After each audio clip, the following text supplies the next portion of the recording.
Kamu pengen lanjut S2, S3 ke luar negeri dengan beasiswa penuh? Atau juga pengen jadi content creator sampai bisa merintis usaha kamu sendiri? Let's say pengen juga punya produk digital atau kelas seperti yang udah aku lakukan. Tapi semuanya berakhir wacana karena kamu takut menghadapi kegagalan. Let's say mungkin takut nanti nggak lulus beasiswanya, atau mungkin nanti takut usahanya bangkrut dan segala macam, atau nggak berhasil. Padahal itu belum kejadian. Kalau ya, selamat, video ini buat kamu. Nonton video ini sampai akhir biar kamu bisa merubah cara pandang kamu dalam menghadapi kegagalan.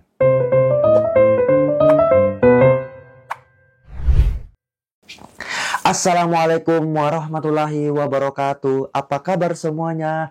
Sugoi. Buat yang belum tahu arti kata sugoi, sugoi itu artinya luar biasa. Semoga siapapun kamu dan dimanapun kamu yang lagi menonton video YouTube aku ini, semoga kamu dalam kondisi yang luar biasa juga ya. Kalau enggak, semoga semuanya dimudahkan sama Allah ya. Semangat terus. By the way, buat kamu yang baru pertama kali ketemu video YouTube aku ini, selamat datang dan salam kenal. Aku Didit, seorang dokter yang saat ini sedang melanjutkan S3 di Niigata University Jepang dengan beasiswa penuh dari Max Scholarship. Dan saat ini aku lagi banyak meneliti tentang berbagai topik gangguan mental, mulai dari kecanduan game, depresi, stres, ADHD, sampai pola insecurity seseorang.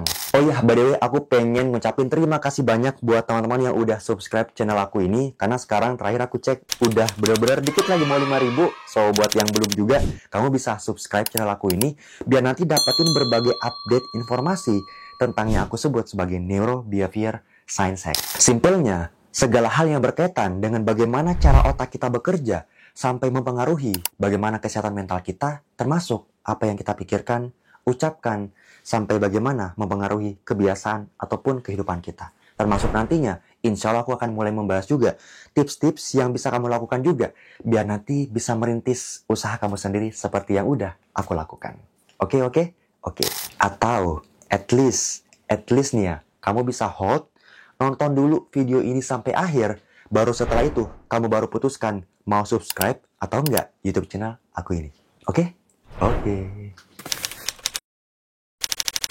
Oke, back to the topic. Pernah nggak sih kamu tuh bertanya-tanya juga, tiap kali kamu tuh pengen coba aja dulu nge-explore potensi kamu atau ngelakuin apa aja. Tapi sebelum mulai, itu udah cheer duluan karena takut gagal. Let's say misalnya kayak tadi, kamu pengen ngerintis bisnis juga, usaha kecil-kecilan atau apa aja. Mau juga nanti jadi content creator, mau juga nanti buat YouTube, podcast, atau apa aja. Tapi selalu dihalangi sama rasa takut salah satunya. Gimana ya, nanti takut gagal, nanti bangkrut, dan segala macam. Padahal itu belum kejadian. Simpelnya, situasi ini bisa dijelaskan dengan apapun yang sebenarnya saat ini, saat kita dewasa ingin lakukan, itu tuh nggak akan lepas dari bagaimana cara kita dibesarkan sejak kita kecil sampai dewasa. Let's say misalnya, kamu ingin ngerintis bisnis, terus dari awal tuh udah ribet duluan, sampai mikirin, aduh nanti gagal atau bangkrut. Mungkin dulu, let's say waktu COVID-19 kemarin ya, di situ kan banyak banget usaha yang pada bangkrut atau harus gulung tikar. Mungkin bisa jadi ada sebuah momen di sana yang let's say misalnya itu usaha keluarga kamu atau kerabat kamu tadi yang aku bilang. Tapi ternyata bangkrut dan akhirnya kamu menyimpan informasi kalau wah, segala hal yang berkaitan dengan bisnis tuh mengerikan atau nggak ada yang pasti dan segala macam, atau most of them itu pasti gagal dalam tanda kutip. Makanya sekarang ketika kamu dewasa ingin melakukan apapun yang kamu inginkan, itu tuh dari awal udah punya berbagai rasa takut, salah satunya rasa takut akan kegagalan ini. Contoh lainnya, mungkin buat kamu juga yang pengen lanjut S2, S3 ke luar negeri nih dengan beasiswa penuh, ada nggak di sini? Nah, itu kan kalau misalnya kita mau apply cari LOA, terus juga cari beasiswa yang bisa membiayain, itu nggak ada jaminan bahwa 100% dari awal kita langsung one shot buat lulus. Setuju nggak?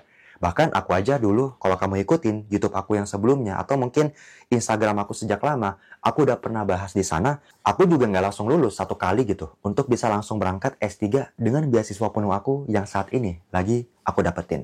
Jadi sebenarnya kalau mau dibahas dalam konteks psikologis ataupun dalam konteks kesehatan mental, takut gagal ini merupakan salah satu manifestasi dari overthinking yang kalau dalam bahasa psikologisnya itu kita bisa kaitkan dengan yang namanya rumination dengan future tripping. Jadi simpelnya kayak gini, ada sebuah momen di masa lalu yang kurang menyenangkan berkaitan dengan kamu misalnya dulu ada keluarga tadi yang mau buat bisnis terus bangkrut gitu ya. Kemudian future tripping ini maksudnya adalah akhirnya kebawa. Kamu tuh selalu memprediksikan hal-hal di masa depan yang belum tentu kejadian. Padahal tuh kamu tahu hal itu tuh belum tentu kejadian. Tapi dari awal tuh ya udah, aduh takut, gak usah deh, gak usah dicobain. Ngapain nanti gagal dan segala macam, nanti gagal juga. Dan akhirnya semua impiannya dikubur. Padahal ya pada akhirnya kegagalan ataupun berhasil itu adalah hal-hal yang nggak bisa kita kendalikan. Kenapa? Karena kedua poin ini merupakan hasil yang sebenarnya tuh takdirnya, rezekinya tuh udah diatur gitu loh sama Allah dan nggak akan pernah tertukar. Jadi kalau misalnya kita takut menghadapi kegagalan, yang menjadi pertanyaan di sini adalah apakah ada hal yang belum kita gali atau selesaikan dari diri kita sendiri? Jadi intinya, takut menghadapi kegagalan ini merupakan sebuah manifestasi atau extension dari overthinking, lebih tepatnya negative thinking yang bisa jadi juga berasal dari trauma atau bahasa populernya adalah inner child yang terluka. Alhasil sekarang, kegagalan kamu identikan dengan suatu hal yang mengerikan. Relate? Kalau iya, sekarang pertanyaannya, gimana sih caranya supaya kita tuh pelan-pelan bisa lebih bijaksana dalam menghadapi sebuah kegagalan? Karena pada akhirnya, kegagalan itu adalah suatu hal yang nggak bisa kita cegah atau nggak bisa kita prediksikan itu pasti akan terjadi atau enggak. Nggak ada jalan lain selain kita mencoba aja dulu. Setuju nggak? Nah, makanya salah satu solusi terbaik biar semakin pelan-pelan juga lebih bijaksana dalam menghadapi sebuah kegagalan adalah fokus kepada hal-hal yang berada di dalam kendali kita. Karena ketahuilah sekali lagi, gagal atau berhasil itu juga subjektif. Gak ada indikator yang pasti kapan orang dikatakan berhasil atau gagal. Karena Thomas Alva Edison aja buat nemuin lampu harus melakukan uji coba sebanyak 1000 kali. Dan itu baru satu contoh aja. Dan masih banyak lagi cerita-cerita lain di balik sebuah keberhasilan itu melalui berbagai atau bahkan ribuan kegagalan juga. Makanya, biar kita bisa sama-sama terus fokus sama hal-hal yang berada di dalam kendali kita. Kalau dalam konteks takut akan menghadapi kegagalan ini, adalah fokus ke usaha diri kita aja. Karena itu yang bisa kita kontrol, itu yang bisa kita atur. Usahanya mau dinaikkan, mau diturunkan, ya itu kan masih bisa kita atur ya ibaratnya. Kayak, oke, hari ini aku mau cobain bikin 5 kue misalnya untuk nanti dijual. Oke, silahkan. Atau nanti usahanya mungkin diturunkan, oke sekarang cuma sanggup 1-2 kue aja. Ya udah, nggak apa-apa. Terus nanti mau berhasil atau enggak, usahanya ya udah nggak apa-apa. Nanti kalau ada yang jelek-jelek diperbaikin lagi. Ada yang kurang ya diimprove lagi. Karena sekali lagi, gagal atau sukses itu relatif, bahkan sangat subjektif. Dan ingatlah, gagal atau sukses itu juga bagian dari rezeki atau takdir yang insya Allah tuh gak akan pernah tertukar satu sama lain. Oke, terakhir ada salah satu mantra yang aku pengen bagiin juga buat kalian yang insya Allah semoga ini bisa bermanfaat.